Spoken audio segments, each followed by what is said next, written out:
సరే, ప్రపంచంలో తెలుగు భాషను గురించి చాలా ఉద్యమాలు జరుగుతున్నాయి, చాలా రకాలైన ప్రయత్నాలు చేస్తున్నాయి. మనం సహజంగా చాలా సాంప్రదాయవాదులు, తెలుగు వాళ్ళు చాలా సాంప్రదాయవాదులు. అంటే ఏ పని చేసినా చాలా సాంప్రదాయబద్ధంగా చేస్తారు. ఉదాహరణకి మనకి జపాన్ భాషలో ఉండే హైకు అనే ఒక కవితా ప్రక్రియ ఉంది.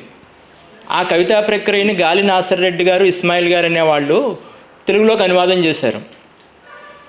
అంటే డిసిబిల్స్ అంటాం మనం, అంటే ఒక 17 అక్షరాలు అన్నమాట.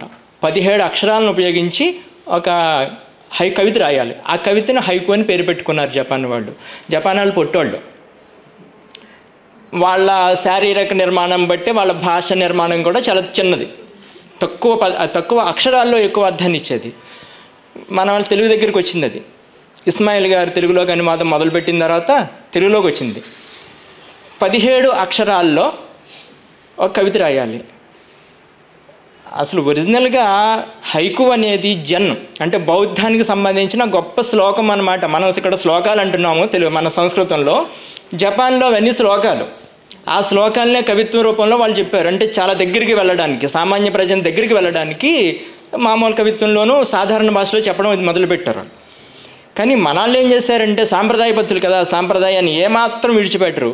17 అక్షరాల్లో ఏది రాస్తే అదే హైకు.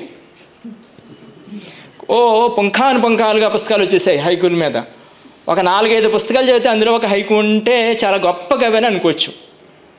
అంటే మనం సాంప్రదాయము ముసుగులో వాస్తవాన్ని మర్చిపోతున్నాం. మన తెలుగు వాళ్ళ దగ్గర చాలా ఎక్కువగా ఉండేది.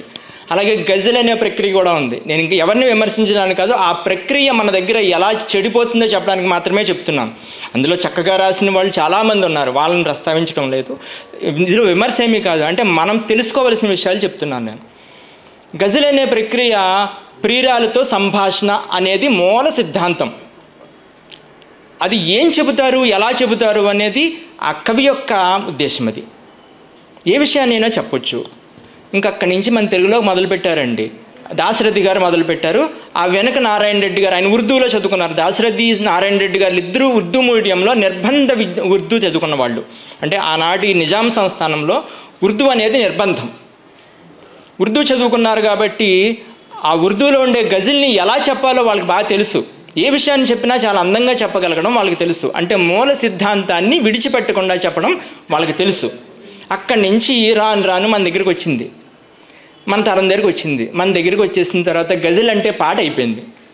వాళ్ళు గజల్ పాడతారండి, చాలా బాగా పాడతారండి అంటారు. గజల్ పాడడం కాదు, గజల్ ఆలాపన ఉంటుంది కానీ పాట ఎక్కడా ఉండదు. పాటకి గజల్కి చాలా వ్యత్యాసం ఉంది. పాటలో చరణము పల్లవులు ఉంటాయి.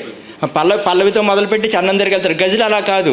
అది ఎక్కడి నుంచి మొదలు పెడుతుందో సంభాషణకి ఎక్కడి నుంచి మొదలు పెట్టాలనే ఉంది. ఒక విషయాన్ని చెప్పడం తప్ప నువ్వు ఎక్కడి నుంచైనా చెప్పొచ్చు, వాడికి అర్థం కావాలి ఎదుటివాడికి. అది సంభాషణ. ఇక్కడ గజల్ అనేసరికి ఏం చేశారంటే ప్రియురాలితో సంభాషణ అనే విషయాన్ని పక్కన పెట్టేసి పాటలాగా అయిపోయింది.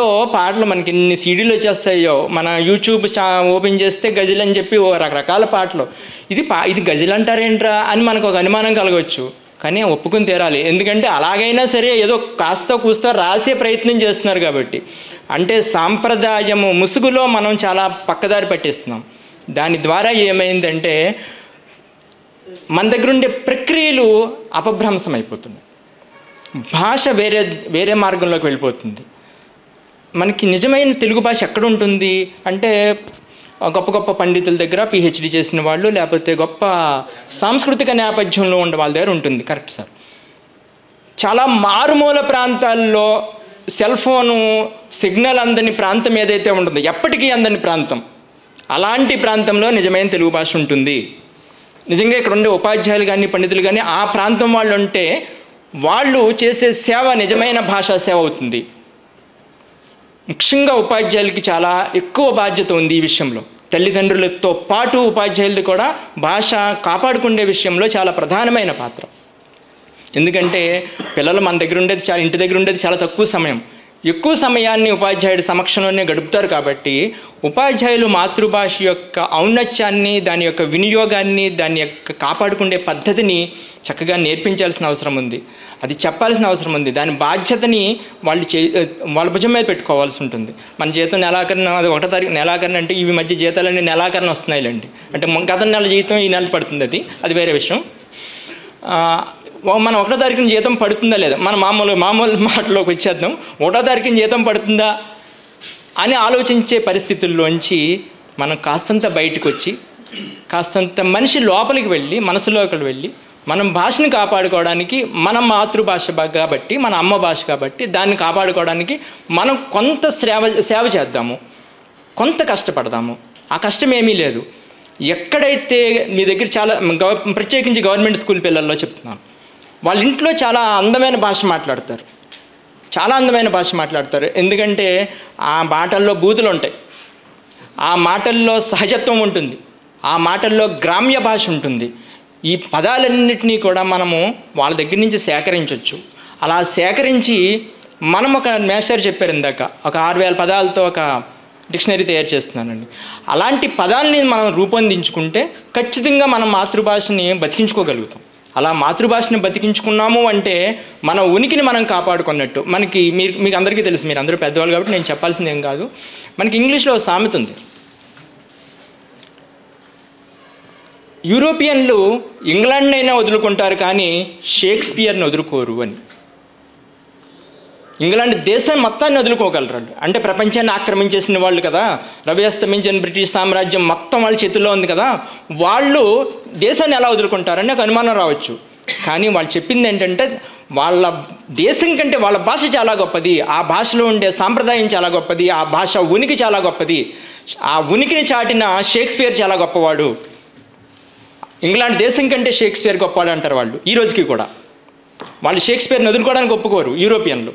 అంటే ఆ స్థితి మనం తెచ్చుకోవాలి. అలా స్థితి రావాలి అంటే ముందుగా మాస్టర్ చేత, మనకి ఎన్నిటికీ మూలమైన మాస్టర్లు ఉన్నారు ఇద్దరు రాష్ట్రీయ పండిత పరిషత్తుల వాళ్ళు. సో ముందుగా ఆంధ్రప్రదేశ్ రాష్ట్రీయ పండిత పరిషత్తు అధ్యక్షులు వారు రవిచంద్ర కుమార్ గారు వారి ఉపన్యాసాన్ని చెప్పాలని, తర్వాత నేను ఇంకొక విషయాన్ని మధ్యలో ఆపించాను, ఎందుకంటే నాదే సుదీర్ఘ ఉపన్యాసం అయిపోతే ఇబ్బంది కలుగుతుంది కాబట్టి.